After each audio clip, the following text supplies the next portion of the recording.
GST law में penal provisions mainly section 73, 74 and section 122 में provided हैं।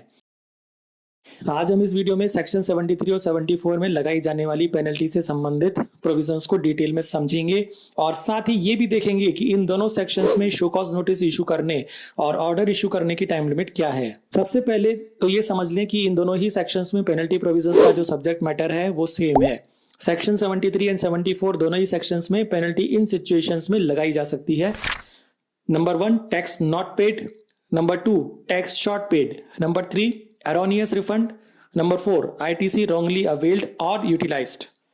सब्जेक्ट मैटर तो सेम है लेकिन इन दोनों सेक्शंस में एक बड़ा डिफरेंस है और वो ये है कि सेक्शन 73 की पेनल्टी नॉन फ्रॉड केसेस में और सेक्शन 74 की पेनल्टी फ्रॉड केसेस में लगाई जाती है। दूसरे शब्दों में सेक्शन 73 की प्रोसीडिंग्स नॉन फ्रॉड केसेस और सेक्शन 74 की प्रोसीडिंग्स फ्रॉड केसेस में इनिशिएट की जाती है। इस प्रकार दोनों ही सेक्शंस की एप्लीकेबिलिटी अलग अलग होने के कारण इन सेक्शंस के पेनल प्रोविजंस भी थोड़े डिफरेंट हैं। क्योंकि सेक्शन 73 में नॉन फ्रॉड केसेस ही कवर किए जाते हैं, इसलिए इस सेक्शन में लगाई जाने वाली पेनल्टी सेक्शन 74 के मुकाबले कुछ माइल्ड नेचर की कही जा सकती है। अब बात करते हैं इन दोनों सेक्शंस में विभिन्न स्टेजेस में लगाई जाने वाली पेनल्टी की, ताकि ये समझा जा सके कि इन दोनों सेक्शंस में पेनल्टी कब और कितनी इनिशिएट की जा सकती है। सेक्शन 73 में बिफोर SCN कोई पेनल्टी नहीं लगाई जाती, जबकि सेक्शन 74 में अगर केस बनाया जाता है तो 15% of tax payable penalty at the time before SCN आपको लगेगी। Within 30 days of SCN there is no penalty under section 73, but under section 74 20 penalty is equal to 25% of tax payable. After issuance of order under section 73, penalty is equal to 10% of tax or 10,000 whichever is higher, whereas under section 74 penalty is due to the extent of 100%. Within 30 days of order under section 73, the penalty is again equal to 10% of tax or 10,000 whichever is higher, but under section 74, if tax due is paid within 30 days of order, then penalty shall be payable at 50% of tax amount. तो उपरोक्त table से आपने देखा कि section 73 के मुकाबले 74 की panel provisions ज्यादा स्ट्रिक्ट और ओनरस हैं, क्योंकि इस सेक्शन में पेनल्टी फर्स्ट स्टेज में ही 15% है, जो कि even without issuance of SCN initiate हो जाती है। अब यहाँ पर एक और इम्पोर्टेंट बात यह है कि सेक्शन 73 एंड 74 दोनों में ITC रॉन्गली अवेल्ड और यूटिलाइज पर पेनल्टी लगाए जाने का प्रावधान है।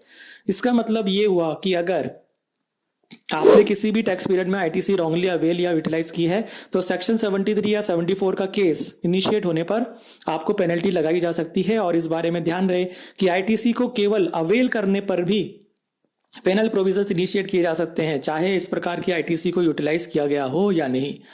जबकि section 50 read with rule 88B में ITC को केवल रॉन्गली अवेल्ड एंड यूटिलाइज होने की दशा में ही इंटरेस्ट लगाया जाता है। आप समझते हैं कि विभिन्न फाइनेंशियल ईयर्स में सेक्शन 73 और 74 में SCN इशू करने की क्या टाइम लिमिट प्रेस्क्राइब की गई है। सेक्शन 73 सबसेक्शन 2 में यह प्रोवाइड किया गया है कि सबसेक्शन 10 में ऑर्डर इशू किए जाने की टाइम लिमिट के कम से कम 3 महीने पहले तक शो कॉज नोटिस इशू कर दिया जाना चाहिए। सबसेक्शन 10 के अंतर्गत संबंधित फाइनेंशियल ईयर के एनुअल रिटर्न फाइल करने की ड्यू डेट के विद इन 3 ईयर्स इस सेक्शन का ऑर्डर इशू किया जा सकता है। इस प्रोविजन को एग्जाम्पल की सहायता से समझते हैं। फाइनेंशियल ईयर 17-18 के लिए नोटिफिकेशन नंबर 13/2022 CT द्वारा सेक्शन 73(10) में दी गई टाइम लिमिट को 30/9/2023 तक कर दिया गया है। अकॉर्डिंगली फाइनेंशियल ईयर 17-18 के लिए SCN 30/6/2023 और ऑर्डर 30/9/23 तक इशू किए जा सकते हैं। इसी प्रकार फाइनेंशियल ईयर 18-19 में एनुअल रिटर्न फाइल करने की लास्ट डेट 30/9/2020 थी, तो अकॉर्डिंगली सेक्शन के अंतर्गत ऑर्डर 30/9/2023 तक और SCN 30/6/2023 तक इशू किए जा सकते हैं। वहीं दूसरी तरफ सेक्शन 74 में SCN इशू किए जाने की समय सीमा सबसेक्शन 10 में ऑर्डर इशू किए जाने के लिए दी गई टाइम लिमिट के एटलीस्ट 6 मंथ्स प्रायर तक इशू किए जा सकते हैं और ऑर्डर संबंधित फाइनेंशियल ईयर के एनुअल रिटर्न फाइल करने की ड्यू डेट से 5 ईयर्स तक इशू किया जा सकता है। इस तरह दोनों सेक्शंस में SCN और ऑर्डर इशू किए जाने संबंधी अलग अलग प्रोविजंस दिए हुए हैं। तो ये थी जीएसटी लॉ से जुड़ी एक इंपॉर्टेंट जानकारी। टैक्सेशन से जुड़ी ऐसी ही रेगुलर अपडेट्स, नॉलेज, डिस्कशंस और केस लॉ एनालिसिस के लिए देखते रहिए दी टैक्स एक्सप्रेस। चैनल को सब्सक्राइब करके बेल आइकन प्रेस करना ना भूलें। अगर जीएसटी से जुड़े किसी भी इशू पर मेरा ओपिनियन लेना चाहते हैं या मुझे रिप्लाई ड्राफ्ट करने में आपको मेरी असिस्टेंस की जरूरत है तो आप इस वीडियो के अंत में दिए गए कॉन्टैक्ट डिटेल्स पर संपर्क कर सकते हैं। Thank you very much.